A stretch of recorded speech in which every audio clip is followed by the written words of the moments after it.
में सस्ती बिजली उत्पादन की संभावना तलाशने की कवायद एक बार फिर से शुरू की गई है। प्रदेश में उपलब्ध लिग्नाइट का उपयोग मौजूदा लिग्नाइट आधारित बिजली घरों के साथ ही अब नए बिजली घर लगाने और विद्युत उत्पादन बढ़ाने में भी होगा। ऊर्जा सचिव सुबोध अग्रवाल ने सचिवालय में बिजली कंपनियों के साथ इस संबंध में मंथन भी किया है और उसके लिए होमवर्क करने की जिम्मेदारी तय कर दी गई है। अग्रवाल ने बताया कि लिग्नाइट का खनन और उससे बिजली उत्पादन का काम एक ही संस्था के पास होने से विद्युत लागत में कमी आएगी, प्रति यूनिट सेस की भी बचत होगी और पिछले दिनों कोयले की कमी के कारण बिजली संकट के बाद में ऊर्जा महकमे ने यह अध्ययन शुरू किया है।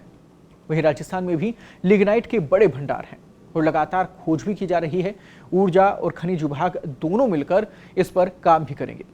इसी सप्ताह समीक्षा की जाएगी और साथ ही राज्य में निजी और राजकीय उपक्रमों को आवंटित लिग्नाइट माइंस जो हैं उनमें से भी जिन माइंस में उत्पादन हो रहा है, उपलब्ध लिग्नाइट भंडार और बंद पड़ी माइंस के आधार पर भी बिजली उत्पादन यूनिट लगाकर विद्युत उत्पादन करने से जुड़ी जो आवंटन शर्तें हैं उनका भी अध्ययन होगा।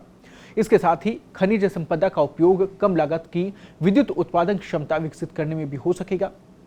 प्रदेश में बाड़मेर, नागौर, बीकानेर, जैसलमेर में लिग्नाइट के भंडार हैं। राज्य में गिरल, सोनारी, कृष्णाऊ, मातासुर, शिवकर, सच्चा सौदा, गुढ़ा ईस्ट और गुढ़ा वेस्ट, जलीपा, कपूरी माइंस आवंटित है।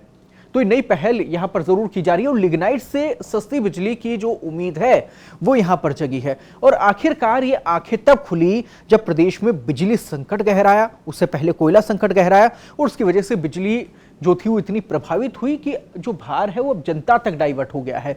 और यही कारण है कि लगातार नए नए जरिए अपनाए जा रहे हैं, नए नए तरीके अपनाए जा रहे हैं और जो बिल है उपभोक्ता का उसमें वो भार बढ़ता चला जा रहा है। यही कारण है कि अब इस बिजली को समय आ गया है कि सस्ता किया जाए, दूसरे तरीके ढूंढे जाएं, दूसरे उपाय ढूंढे जाएं। संसाधनों की कमी नहीं है राजस्थान में और ऐसे में उन संसाधनों का उचित प्रयोग बेहद जरूरी है और वो उचित प्रयोग कहीं ना कहीं आगे की संभावनाओं को देखते हुए, भविष्य की संभावनाओं को देखते हुए किया जाएगा। और यही कारण है कि बिजली संकट के बाद में आखिरकार अब प्रशासन की आंखें खुली हैं और लिग्नाइट की तरफ वो बढ़ चले हैं। उम्मीद इसको लेकर जताई जा रही है कि आखिरकार लिग्नाइट से सस्ती बिजली बन पाएगी। और हालांकि इसमें समय भी बहुत लगना है और इससे क्या कुछ स्थितियां बन पाती हैं, राजस्थान को कितना लाभ होगा, ये तो भविष्य के गर्भ में है।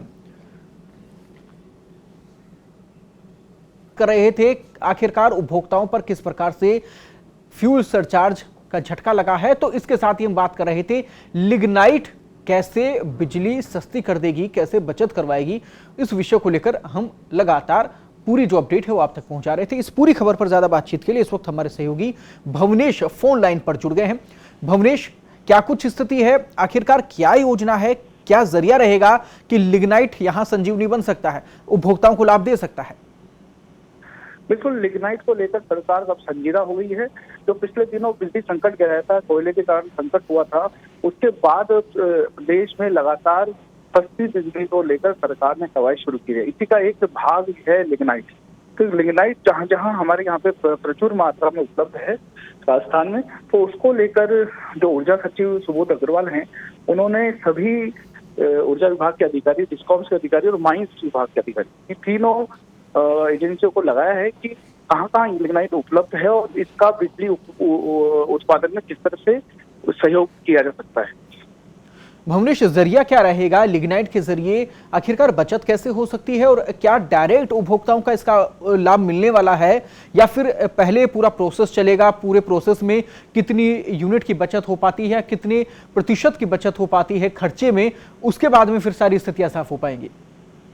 बिल्कुल, दर्शकों को बता दें कि जो बिजली उत्पादन हो रहा है अभी थर्मल इकाइयों से, उसमें कोयले का उपयोग किया जाता है। कोयला हमें छत्तीसगढ़ और अन्य राज्यों से मंगाना पड़ता है और उसका परिवहन बहुत महंगा पड़ता है हमें।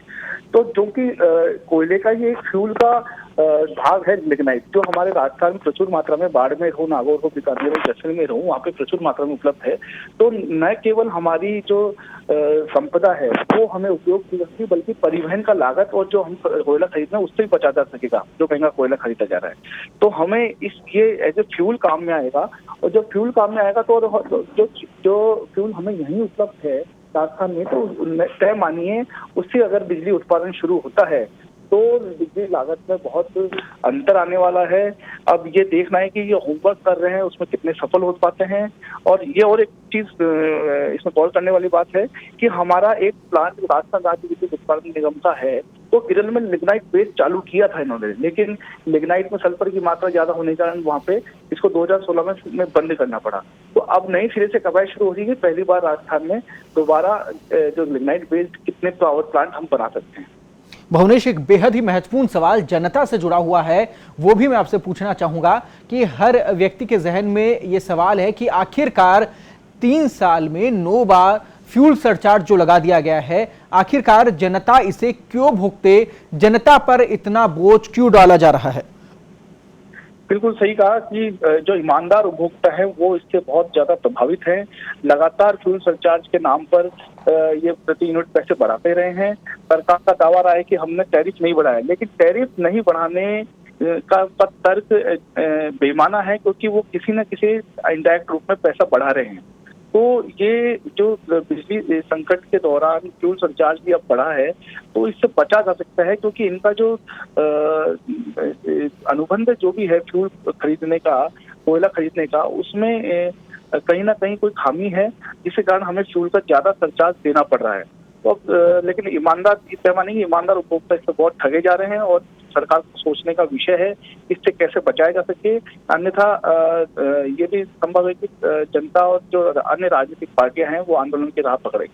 बिल्कुल भुवनेश, आंदोलन की राह वो पकड़ेंगे, वो तो भविष्य की बात है, लेकिन यहां सीधे तौर पर अगर बात की जाए तो अगर फ्यूल सरचार्ज बढ़ा दिया गया है, ये बोझ बढ़ा दिया गया है, लेकिन आप उसे भी तो समझिए कि सरकारी कार्यालय जिनमें अभी बिल बकाया बाकी हैं, कई करोड़ रुपए का ऐसा कर्जा है जो जनता उसको चुकाएगी, वो बोझ जनता पर पड़ रहा है क्योंकि लोन ले लिया जाता है ऐसे डिपार्टमेंट्स के बिजली के बिल भरने के लिए। तो क्या वो उचित है? क्या उन पर कार्रवाई नहीं होनी चाहिए? आखिरकार सरकारी डिपार्टमेंट, सरकारी बिल्डिंग का पैसा घूम फिर के जनता क्यों चुकाए?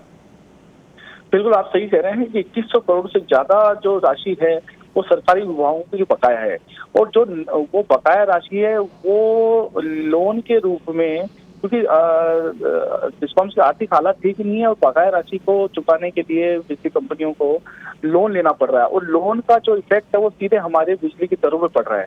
तो ये जो सरकारी महकमे हैं जो चुका नहीं पा रहे या हम वसूल नहीं पा रहे, डिस्कॉम वसूल नहीं पा रहे, उनका सीधा असर उपभोक्ताओं पर रहा है। तो दोहरी मार उपभोक्ताओं पे है। एक तो सरकारी विभागों के जो बकाया वो भी हम पे प्रत्यक्ष प्रभाव पर डाल रहा है, दूसरा फ्यूल सरचार्ज और अन्य जो लगातार अडानी को हम 5% प्रति यूनिट लगातार देना 36 माह तक, वो इसके अलावा अन्य कर ऊपर जो बिजली बिलों में जुड़ के आ रहे हैं वो, तो आप ये तय मानिए कि विद्युत दर जो है उससे करीब आधा भाग हम इन करों से दबे हुए हैं और उनको चुकाना हमारी मजबूरी बन गई। शुक्रिया तमाम जानकारी के लिए। दर्शकों तक किसी प्रकार से महत्वपूर्ण जानकारी आप पहुंचाते रहिए। जयपुर से हमारे वरिष्ठ पत्रकार भुवनेश साथ में जुड़े और आप तक महत्वपूर्ण अपडेट उन्होंने पहुंचाई। आपको बता दें कि अभिनव पहल जरूर है कि लिग्नाइट से अब उम्मीदें तलाशी जा रही हैं कि कहीं ना कहीं बिजली में बचत होगी, यानी कि खर्चा कम होगा, लेकिन दूसरी तरफ कर्जा जो है वो भी बढ़ता चला जा रहा है।